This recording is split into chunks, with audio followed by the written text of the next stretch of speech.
추석 명절에 좀 묻혔습니다만은 또 연휴가 있어서 좀 관심 밖으로 밀려났습니다만은 지금 브라질의 리우에서는 패럴림픽이 계속되고 있습니다. 패럴림픽이라고 하면 아시는 것처럼 올림픽이 끝나고 난 다음에 바로 이어지는 장애인 올림픽을 말합니다. 열 이틀 동안 계속이 되는데요. 바로 내일이 폐막하는 날입니다. 이 패럴림픽 종목 중에 시각장애인 육상 경기가 있습니다. 앞을 못 보니까 혼자서는 뛸 수가 없고 옆에 비장애인 가이드가 붙어야 합니다. 그래서 이 두 사람이 2인 1주가 되어서 경기를 하는 거지요. 이 비장애인 가이드는 장애인의 눈 역할을 해야 합니다. 그래서 이 두 사람이 함께 아름다운 동행을 하는 것입니다. 일단 두 사람의 손을 단단하게 끈으로 묶어야 됩니다. 함께 뛰어야 되니까요. 그런데 규칙이 있습니다. 이 비장애인 가이드는 한 발 이상을 옆에 있는 동행하는 장애인 선수보다 앞설 수가 없습니다. 그게 규칙입니다. 그리고 결승선도 이 비장애인 가이드가 먼저 들어오면 안 되게 되어 있습니다. 반면에 장애인 선수가 메달을 얻으면 비장애인 선수도 함께 메달을 받습니다. 이번에 참석한 폴란드의 한 시각장애인 육상 선수가 이런 말을 했어요. 가이드는 저의 눈입니다. 우리는 하나입니다. 가이드는 저와 보조를 맞춰야 하고 모든 것을 함께 해야 합니다. 참 우리에게도 시사하는 바가 굉장히 크지 않은가 생각을 합니다. 여러분, 지금 이 육상 경기에서 주인공은 장애인입니다. 비장애인 가이드는 처음부터 끝까지 옆에서 보조자 역할을 해야만 됩니다. 우리 하나님 나라에 필요한 것도 이런 정신이 아닌가. 하나님 나라 일꾼들에게도 꼭 필요한 것 한 가지가 있다면 이 협력의 정신, 그리고 함께의 정신이라고 생각을 합니다. 우리가 살펴본 것처럼 지금 사울은 어떤 상태입니까? 다메섹 가까이 왔을 때에 빛보다도 더 밝은 부활하신 주님을 난생 처음으로 만나지 않습니까? 그리고 그 밝은 빛에 그만 눈이 멀어버립니다. 아무것도 안 보여요. 그 뒤로는 다른 사람의 손에 이끌려서 다메섹 안으로 들어갑니다. 다메섹 안에 들어가서 아무것도 보지 못하고 아무것도 먹지 못하고 식음을 전폐합니다. 그리고 사흘 동안 하나님 앞에 전심으로 금식하며 기도하고 있는 가운데 있습니다. 자, 그런데 이때 우리 주님이 이미 다메섹 안에 아나니아라는 한 제자를 준비해 놓으셨습니다. 환상 중에서 주님께서 아나니아에게 나타나십니다. 이 아나니아라는 사람은 아주 경건한 유대인입니다. 모든 사람에게 칭찬을 받는 그런 유대인이었습니다. 그런데 이가 복음을 받아들였습니다. 주 예수 그리스도를 만났습니다. 그리고는 그의 제자가 되었습니다. 아나니아에게 나타나서 주님이 아나니아의 이름을 먼저 부르세요. 아나니아야. 그랬더니 아나니아가 즉각적으로 대답을 합니다. 주여, 내가 여기 있나이다. 그러니까 듣자마자 이것이 주님의 음성인 것을 아나니아가 알았던 것 같아요. 주여, 내가 여기 있나이다. 이 말의 의미는 주여 말씀하옵소서, 무슨 말씀을 하시든지 순종할 각오와 자세가 되어 있다는 것을 보여주는 표현 아니겠습니까? 그러자 우리 주님께서 아나니아에게 아주 구체적으로 지시를 하세요. 아주 정확하게 조목조목 말씀을 해주십니다. 뭐라고 말씀하시는가 하면, 네가 다메섹에 있는 직가라는 거리가 있는데 직가라는 거리로 가라. 거기에서 유다의 집을 찾으라는 거예요. 유다라는 이름을 가지고 있는 사람의 집으로 들어가래요. 그리고 거기서 다소 사람 사울을 만나라. 바로 사울이 다소 출신입니다. 다소 출신인 이 사울이라는 사람을 만나라. 저가 뭐 하고 있는가, 그것까지 말씀을 다 하세요. 제가 지금 기도하는 중이라.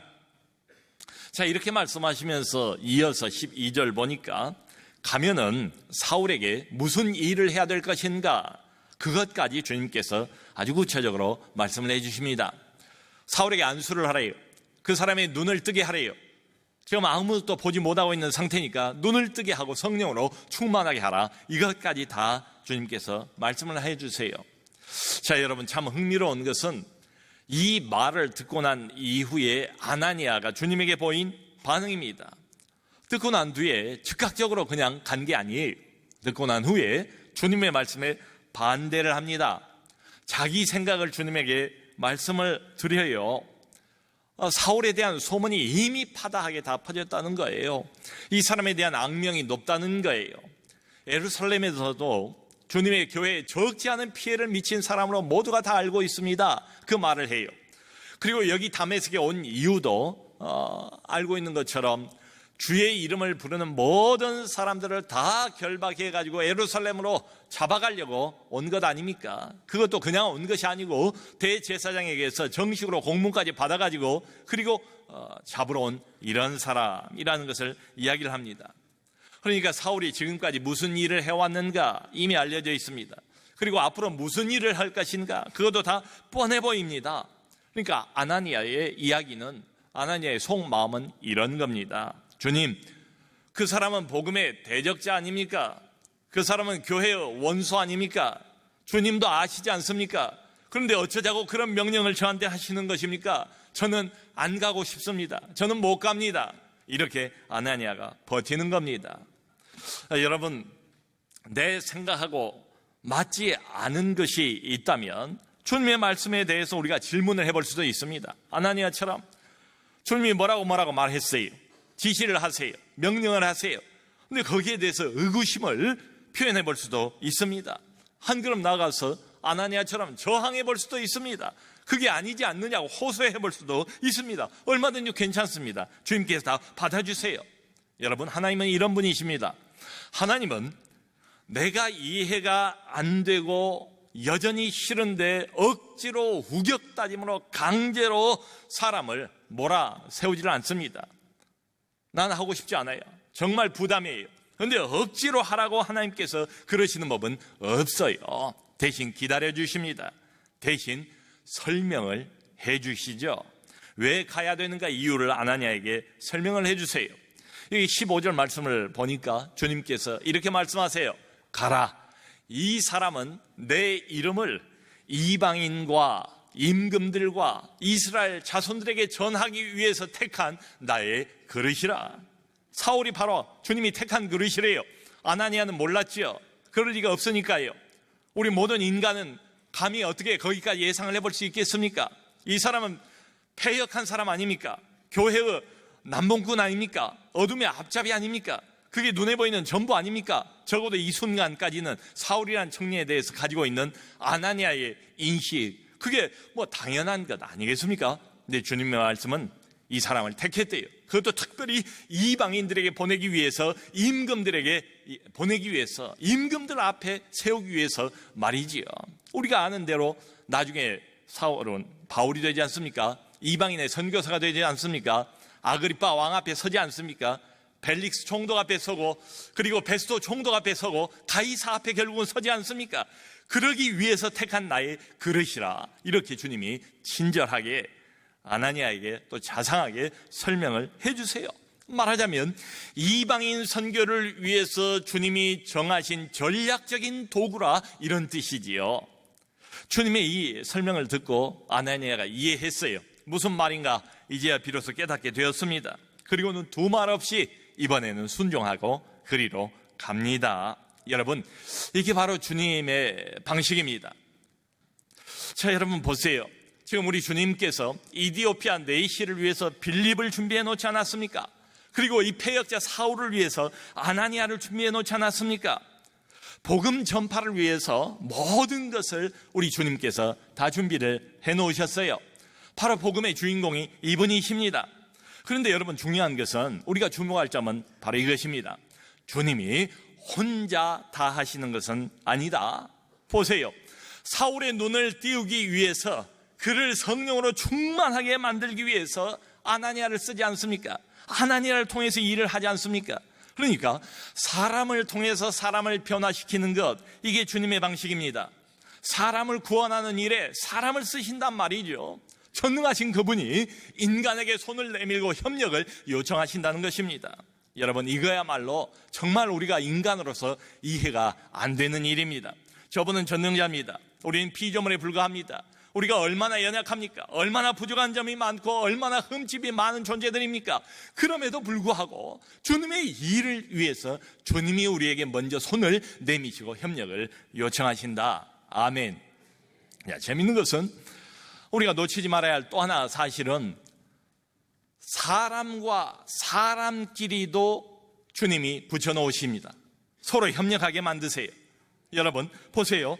아나니아와 사울과 아나니아를 주님 자신이 연결하고 있지 않습니까? 사울에게 필요한 한 사람을 지금 붙여주고 있지 않습니까? 아나니아가 바로 동역자 아니겠습니까? 사울의 협력자 아니겠습니까? 이게 분명한 게 아나니아가 주님의 말씀을 듣고 깨닫지 않습니까? 그리고는 사울을 찾아가요. 난생 처음 사울을 맞대면하는 장면이 나오지 않습니까? 그 사울을 처음으로 만나서 입을 열어서 사울을 향하여 부르는 호칭이 뭔가 하면 형제 사울아 이렇게 부르고 있습니다. 자신의 형제라고, 자신의 브라더라고, 그리스도 예수 안에서 한 형제라고, 한 지체라고, 같은 공동체의 멤버인 것처럼 그렇게 사울을 지금 부르고 있잖아요. 형제 사울아. 원수였던 사울이 적대 관계에 있던 사울과의 관계가 당장의 협력 관계로 바꿔지지 않습니까? 여러분, 이런 것입니다. 주님은 이렇게 사람과 사람을 연결시키는 역할을 하세요. 주님과 사람이 협력해야 할 뿐 아니라 한 교회 공동체 안에 있는 사람들끼리도 서로가 서로 협력하도록 주님께서는 그렇게 만들어 놓으세요. 성도 여러분, 사람은 사람일 뿐이잖아요. 그러니까 우리 모두는 다 사람인 거로 한계가 있어요. 어떻게 혼자 모든 일을 다 할 수가 있단 말입니까? 그러니까 항상 우리는 다른 사람을 필요로 해요. 사울은 아나니아를 필요로 하고 아나니아는 사울 같은 사람이 필요합니다. 나중에 이제 바울이 본격적으로 이방인 선교를 나서지 않습니까? 근데 바울이 혼자 갑니까? 바나바라는 너무 좋은 동역자를 함께 콤비로 같이 가지 않습니까? 바울은 바나바를 필요로 하고 바나바는 바울을 기대면서 함께 사역하지 않습니까? 여러분, 예루살렘 교회의 두 수장이 누굽니까?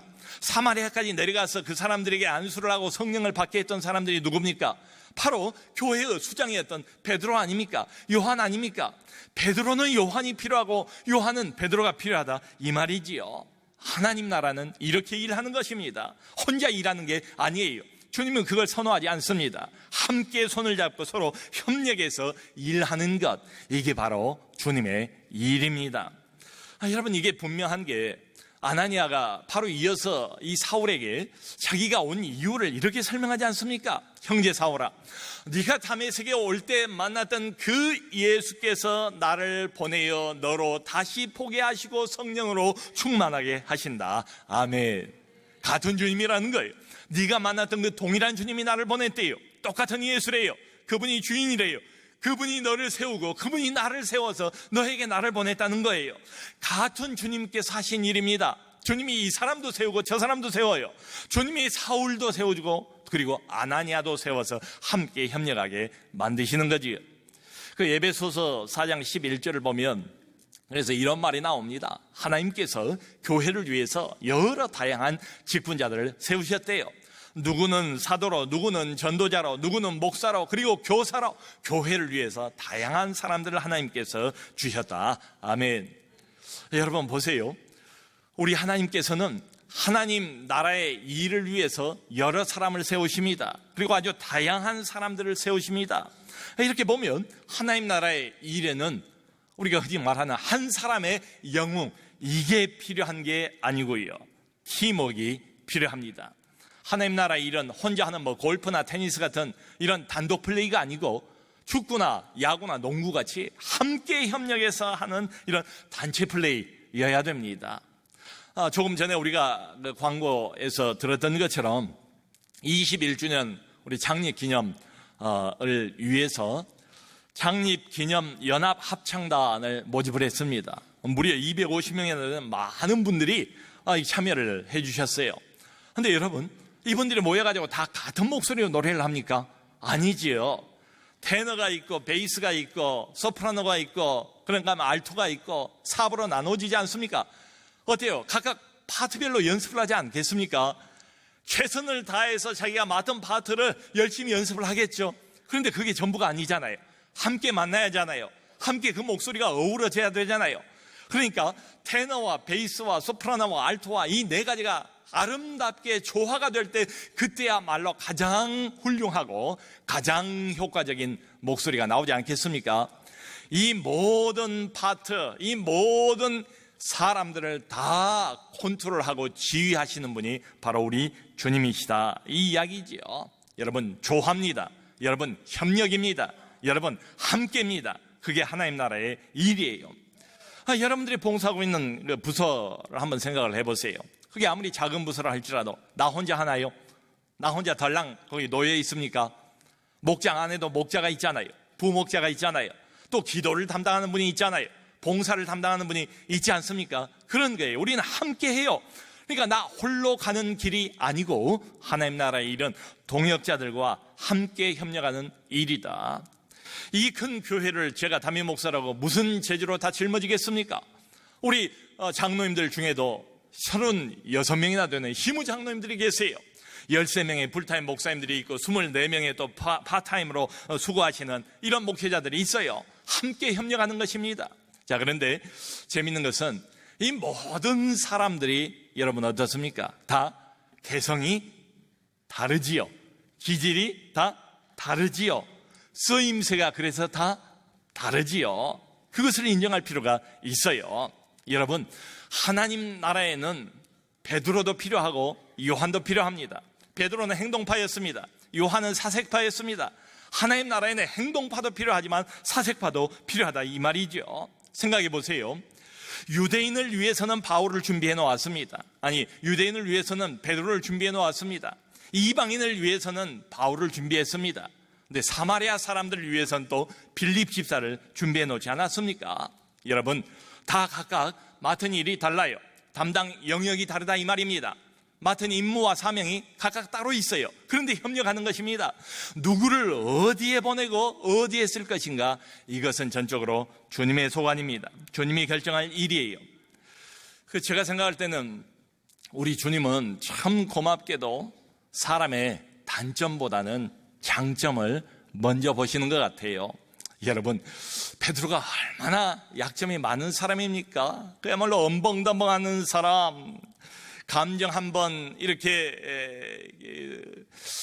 동요가 되고 필이 꽂히면 그냥 행동으로 바로 옮겨버리는 사람, 이 사람이 베드로거든요.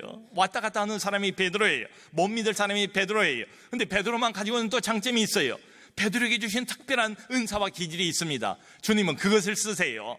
베드로의 장점을 보시고 그 장점을 부추기시고 그 장점을 극대화시키셔서 하나님 나라의 일꾼으로 쓰십니다. 여러분, 바울이 어떤 사람입니까? 대단히 치밀한 사람이죠. 학식이 많은 사람이죠. 아주 철저한 사람이죠. 근데 바울이 회심한 뒤에 그 기질이 어디로 가겠습니까? 바울이 어떤 사람이었습니까? 그야말로 조금도 자기의 생각과 어긋나면 용납을 하지 않는 사람 아니었습니까? 그야말로 피도 눈물도 없는 것처럼 보이는 그런 사람, 하나님 앞에 충성할지 모르지만 인간미는 좀 부족해 보이는 이런 사람이 바울입니다. 그럼에도 불구하고 주님은 바울의 장점을 보십니다. 바울의 장점을 극대화시키세요. 그래서 그 장점을 손으로 부여잡고 하나님 나라의 일꾼으로 바울을 사용하십니다. 주님은 그런 분이에요. 자, 여러분, 재미있게도요, 오늘 본문 이후로는 아나니아 더 이상 성경에 등장하지 않습니다. 아니, 아나니아라는 인물이 성경에 등장하는 대목은 꼭 여기 한 군데밖에는 없습니다. 아마 짐작컨대 아나니아가 그 후로도 경건한 제자로 교회를 위해서 많은 일과 봉사를 하지 않았겠습니까? 그럼에도 불구하고 성경에는 더 이상 언급이 없어요. 그러니까 이렇게 보면 아나니아가 평생 했던 사역 중에 가장 큰 사역, 가장 중요한 사역이 있다면 바로 사울을 바울로 만드는 데 결정적인 통로 역할을 한 것뿐입니다. 이게 전부예요. 여러분, 이게 무엇을 말해 줍니까? 하나님 나라 일에 있어서 내가 꼭 주인공일 필요는 없다. 안 그렇습니까? 내가 계속 스포트라이트를 받아야 할 이유도 없다.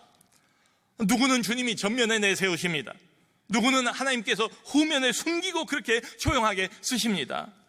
여러분, 그런데 생각해 보세요. 내가 못하는 걸 다른 형제가 합니다.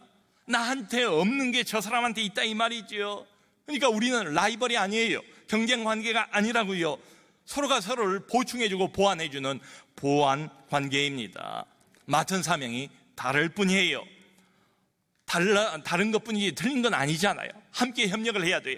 그러니까 하나님 나라 일에 관한 한 어떤 사람도 내가 혼자서 모든 것을 다 하려고 하지 말아야 합니다. 하나님께서는 한 사람에게 많은 것을 맡기지 않는 것 같아요. 그저 한두 가지면 족합니다. 그러니까 찾아야 돼요. 내게 맡긴 사명이 무엇인가? 주님이 내게 맡기신 임무가 무엇인가? 거기에 집중할 필요가 있습니다. 그것 한두 가지만 제대로 해도, 거기에 충성해도 주님은 만족해 하실 겁니다. 자칫 잘못하다가 내게 주어진 영역을 넘어서서 다른 사람의 영역을 침범하는 일도 왕왕 있을 수가 있다. 여러분, 우리가 종종 듣는 이야기 중에 잘 나가던 기업이 어려워지는 경우가 뭡니까? 소위 말하는 문어발식 확장 아닙니까? 그저 자신들이 잘하는 한두 가지 것에 계속해서 집중했으면 좋았을 텐데 커지다 보니까 이것도 손대고 저것도 손대고 과욕을 부리는 거지요. 한계를 뛰어넘어 버리는 거지요. 문어발식 확장 때문에 어려워진 기업이 얼마나 많냐고요. 요즘에 우리가 고린도후서를 매일 성경 큐티를 통해서 아주 흥미롭게 지금 보고 있지 않습니까? 고린도후서가 더 와닿는 것은 특별히 바울의 개인적인 이야기가 많기 때문에 마음에 와닿아요. 하도 다른 사람들이 이런 자랑 저런 자랑, 육신의 자랑을 많이 합니다. 그러니까 바울이 자기도 자랑에 관한 이야기를 하는데 이렇게 이야기를 합니다. 나는 분수 이상의 자랑을 하지 않겠노라. 오직 하나님이 주신 범위의 한계를 따라서 하노니. 분수 이상으로 움직이지 않겠대요. 남의 영역을 침범하지 않겠대요. 바울은 알았습니다. 자기의 한계를, 자기에게 맡겨진 사명을 알았다고요. 베드로가 할 일, 요한이 할 일까지 침범하지 않았습니다. 자기는 이방인의 선교사로 부름받았던 걸 알았어요. 그 임무에 충실하려고 애를 쓴 사람입니다. 내게 주신 범위의 한계를 따라서 분수를 넘어가지 않으려고 내가 애썼다. 아멘. 이게 하나님 나라 일꾼의 정신입니다. 여러분, 우리에게 은혜 아닌 게 어디 있습니까? 내 인생이든 내가 하고 있는 일이든 내 사명이든 은혜 아닌 게, 하나님의 은혜 아닌 게 어디 있냐고요. 시작도 은혜였고 과정도 은혜였고 끝마침도 결국은 하나님의 은혜 아니겠습니까? 이분의 유언장에 나와 있는 것처럼 그러다가 언젠가 주님이 부르시면 우리도 하늘로 돌아가야 되지 않습니까? 내 심장과 호흡이 정지되면 바로 그 순간 하고 있던 모든 일들, 모든 사명들, 모든 맡겨진 임무들 그 자리에서 그냥 그대로 다 내려놓고 주님 부르신 대로 하늘나라, 하늘 본향으로 돌아가야 되지 않겠습니까? 이번 주에 저희 교회에 출석하시던 오뚜기의 명예회장 고 함태호 명예회장께서 소천을 하셨어요. 참 이분의 인생을 보니까 오뚜기 같은 인생이에요. 주로 우리 교회 이제 2부 예배 늘 이렇게 아드님하고 출석을 하셨는데요.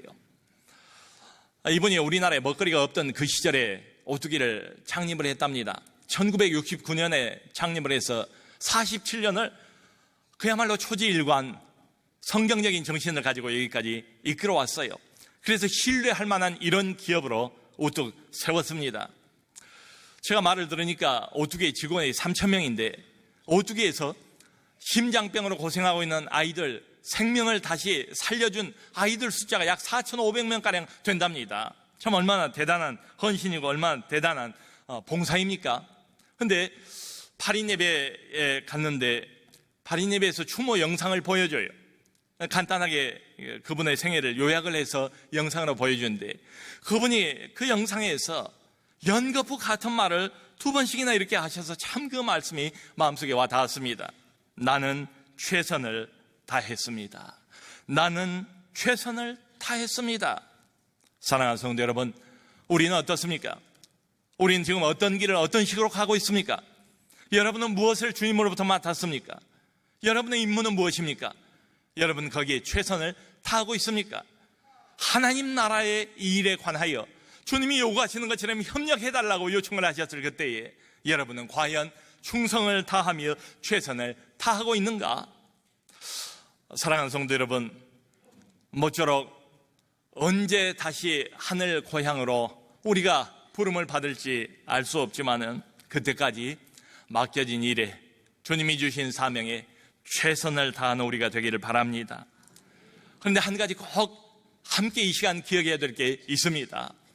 하나님 나라의 일에 관한 한 각자 주어진 일이 따로 있습니다. 거기에 최선을 다하되 이것을 기억해야 됩니다. 결코 혼자가 아니라는 사실, 이 좁은 길을 나 홀로 가고 있지 않다는 사실, 함께 가는 사람들이 있습니다. 주님이 내게 붙여주신 아나니아가 있다고요. 주님이 나를 위해서 주신 바울이 있다고요. 베드로가 있다고요. 요한이 있다고요. 혼자가 아니라고요. 하나님 나라는 그런 것입니다. 내가 하나님 앞에서 주어진 이 임무와 사명을 최선을 다하되, 그러나 혼자만 다하는 것이 아니고 함께 손을 잡고 협력하면서 다하는 것, 바로 동역자의식입니다. 바로 형제의식입니다. 사랑하는 성도 여러분, 맡겨진 주님의 그 사명과 임무에 최선을 다합시다. 그러나 옆에 있는 우리 형제들 자매들을 돌아보면서 함께 손잡고 협력하면서 최선을 다하는 우리가 될 수 있기를 주님의 이름으로 축원합니다.